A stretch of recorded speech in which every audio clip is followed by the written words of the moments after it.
Class 10 circle related theorem. सबसे पहले question को समझते हैं। ये क्वेश्चन याद रखना भी बहुत ज़रूरी है, क्योंकि आने वाला आगे जो थ्योरम है उसमें इस क्वेश्चन का इस्तेमाल हम लोग बहुत ज़्यादा करेंगे। आने वाले 3-4 ऐसे थ्योरम है जिसमें इस क्वेश्चन का डायरेक्ट इस्तेमाल होगा।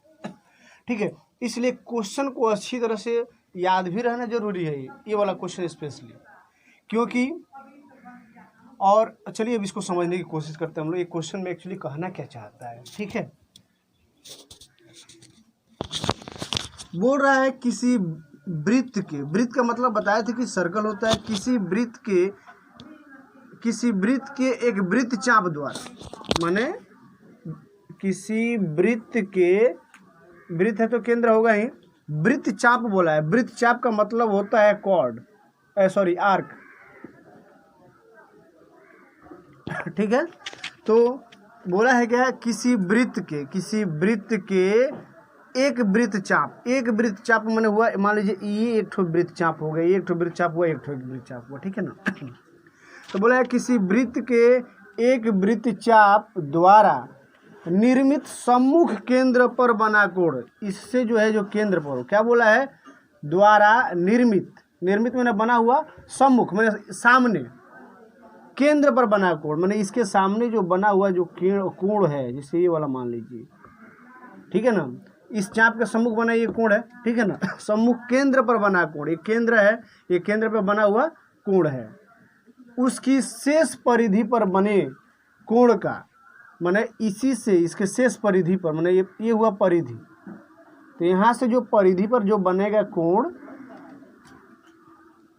परिधि पर क्या लिखा, उसकी शेष परिधि पर बने कोण का दोगुना होता है। माने इस शेष परिधि पर जो कोण बना है ना, इसका दोगुना ये होता है।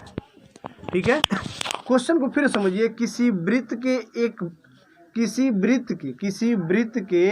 एक वृत्त चाप द्वारा, एक वृत्त चाप द्वारा माने एक वृत्त चाप द्वारा निर्मित सम्मुख केंद्र पर, निर्मित माने सम्मुख माने सामने, केंद्र पे बना कोण, केंद्र पे जो बना हुआ कोण है उसकी शेष परिधि पर बने कोण, उसकी शेष परिधि, ये माने परिधि है, परिधि पर बने कोण का दोगुना होता है।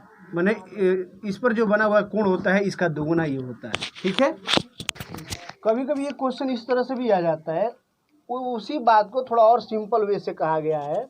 जैसे कि मान लीजिए एक ही चाप द्वारा केंद्र पर बना कोण, एक ही चाप द्वारा केंद्र पर बना कोण, एक ही चाप द्वारा केंद्र पे बना कोण परिधि पर बने कोण का दोगुना होता है, परिधि पर बने कोण का दोगुना होता है। बोला एक ही चाप द्वारा एक केंद्र पे बना कोण परिधि पर बने कोण का दोगुना होता है। ये अगर ये 30 डिग्री होगा तो ये 60 डिग्री होगा। ठीक है, तो ये हमारा ड्राइंग है, पिक्चर है कि इस केंद्र, अब नाम दे रहे हैं हम लोग इसको, O A B C। ठीक है, इसका नाम हो गया। जैसे कि हम लोग प्रदत्त में लिखे थे, जो क्वेश्चन में दिया रहता था, तो इसको कैसे हम लोग डिफाइन करते हैं। ठीक है ना, वृत्त को उसके केंद्र से पुकारते हैं, तो लिखेंगे माना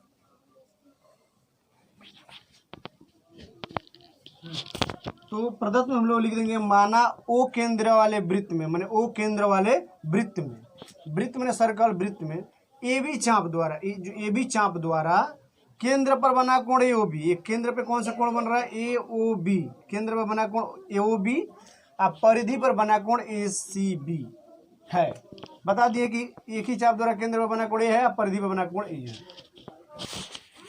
सेकेंड स्टेप है, सिद्ध करना है कि कोण ए ओ बी, माने कोण ए ओ बी बराबर इसका दोगुना होगा, इसलिए लिखा है दोगुना होगा कोण ए सी बी, इसका जो भी वैल्यू होगा इसको 2 से मल्टीप्लाई करेंगे तो इसके बराबर होगा। ठीक है, रचना सी ओ को मिलाकर इसको मिलाएंगे हम लोग, सी ओ को मिलाकर डी तक बढ़ाया गया, तो मान लीजिए यहाँ तक बढ़ा दिए हम लोग। ठीक है,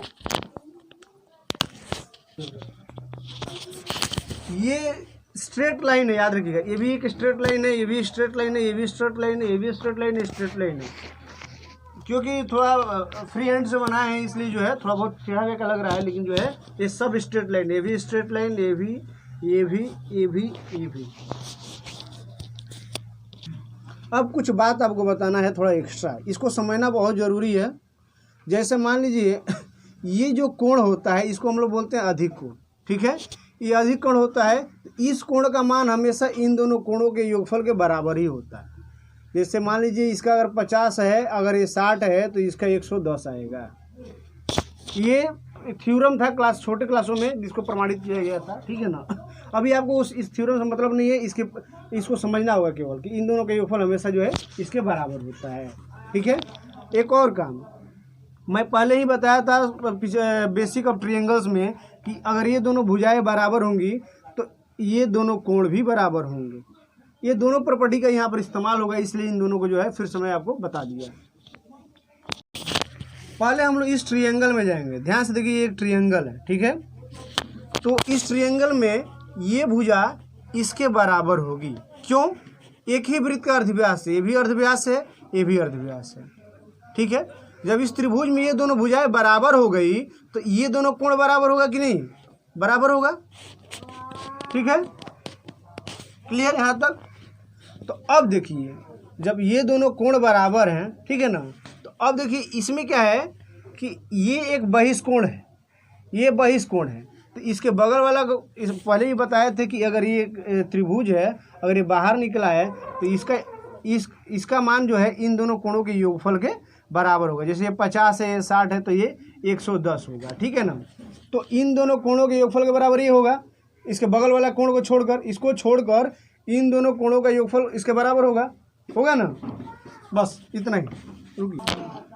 AO बराबर CO, AO बराबर CO। कारण क्या है? ये दोनों बराबर है, एक ही वृत्त का अर्धव्यास।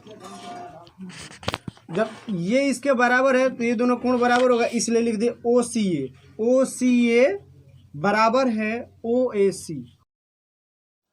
Education world unlimited learning. यदि मेरा वीडियो आपको अच्छा लग रहा है तो प्लीज़ मेरे चैनल को लाइक कीजिए, सब्सक्राइब कीजिए, शेयर कीजिए। जब इसलिए जो क्या लिखेंगे, कोण OCA माने OCA बराबर है OAC, ठीक है। तो ये हुआ बहिष्कोण AOD। बहिष्कोण AOD बराबर होगा किसके? इन दोनों के योगफल के बराबर होगा, इसलिए कोण OCA प्लस कोण OAC लिख दिए। इन दोनों के योगफल के बराबर ही होगा ना, क्योंकि इन दोनों के योगफल, ये दोनों ही कोण तो लिखा हुआ है ना, तो इन दोनों कोणों का योगफल ही तो इसके बराबर होगा, तो वही इन दोनों का योगफल जो है इसके बराबर हो गया, ठीक है। हाँ, तो ये देखिए OCA की जगह हम लोग OCA ही लिखेंगे, प्लस ये है, ये दोनों कोण बराबर है ना, तो OAC की जगह हम लोग OCA लिख सकते हैं। तो इसके जगह पर हम लोग देखिए, ये वाला दोनों एक ही है ना, तो ये इसके बराबर है, तो इसके जगह पर ये वाला लिख सकते हैं, तो लिख दे रहे हैं कोण OCA। अब ये दोनों एक ही जैसा है तो हम लोग लिख सकते हैं 2 कोण OCA। इसको समीकरण नंबर 1 रखेंगे। अब त्रिभुज BOC इसमें जाएंगे, इसमें भी वही कि ये भुजा इसके बराबर है, ये भुजा इसके बराबर है, तो ये कोण इस कोण के बराबर होगा, ठीक है। और फिर इन दोनों कोणों का योगफल जो है, मैंने इस बहिष्कोण का योगफल, इस बहिष्कोण का मान जो है इन दोनों कोणों के योगफल के बराबर होगा, इस कोण को छोड़कर, ठीक है। तो हम लोग ठीक उस त्रिभुज में, इस त्रिभुज में जैसे किए थे इस त्रिभुज में, तो इस ट्रायंगल में भी हम लोग लिखेंगे त्रिभुज BOC में CO बराबर है OB के। क्यों? एक ही वृत्त का अर्धव्यास है।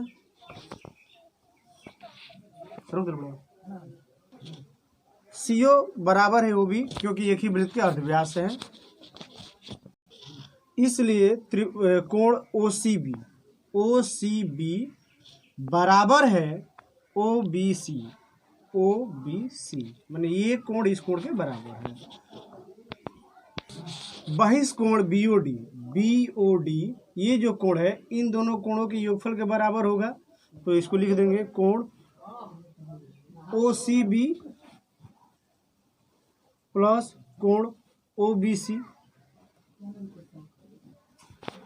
अब ध्यान से देखिए कि ये OBC जो है बराबर है किसके, OCB के, तो OBC की जगह हम लोग OCB लिख सकते हैं, तो ये तो लिखेंगे ही OCB पहले, इसके जगह भी हम लोग OCB लिख देंगे, दोनों बराबर हो गए, इसलिए 2 कोण OCB होगा।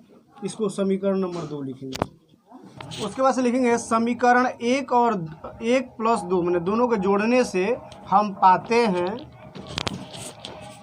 तो हम लोग ने क्या किया, बहिष्कोण, इन दोनों बहिष्कोणों को जो है ऐड कर, समीकरण 1 और 2 को ऐड करेंगे तो लेफ्ट हैंड साइड में, राइट हैंड साइड में जो है ऐड होगा। तो ये बहिष्कोण AOD प्लस बहिष्कोण BOD, और ये जो था उसको ऐड कर दिए, ठीक है। अब देखिए ये दोनों ऐड प्लस में दिया हुआ है, AOD या AOD और BOD दोनों जब प्लस में दिया है तो हम इसको जो है ऐसे करके, मतलब एक ये दोनों ऐड हो गया, तो मतलब बोल सकते हैं कोण AOD। इन दोनों को अलग अलग बोलने की जगह हम बोल सकते हैं AOD एक साथ, क्योंकि प्लस में दिया हुआ है, तो लिखेंगे कोण AOD बराबर हो जाएगा, इसमें 2 कॉमन ले लीजिए, कोण OCA प्लस कोण OCB। इसमें भी देखिए कोण OCA ये वाला कोण और OCB ये वाला कोण, दोनों प्लस में दिया हुआ है, तो हम दोनों को एक साथ ले लेंगे हम लोग, तो क्या आएगा ACB, लिखेंगे 2 कोण ACB। यहाँ पर हम लोग और लिखेंगे, सॉरी यहाँ पर AOD भूल से लिखा गया, AOB होगा। अच्छा, अब यहाँ पर देखिए हम लोग लिखेंगे AOB, ठीक है, इसको ऐसे ही उतार दिए, ये वाला हो गया। तो देखिए हमारा फाइनली ये प्रूव्ड हो गया, यही हम लोग को सिद्ध करना था, प्रूव्ड कि जो है केंद्र पे बना हुआ जो कोण है, कोण AOB परिधि पे बना कोण ACB का 2 गुना है। ये थ्योरम नंबर 3 था। अगर इसके पहले जो थ्योरम 2 बताया गया है वो मेरे डिस्क्रिप्शन में है, अगर आप लोग नहीं देखे हैं तो उस मेरे डिस्क्रिप्शन से जो है लिंक दिया हुआ है, वहाँ से आप लोग देख सकते हैं, ठीक है। धन्यवाद।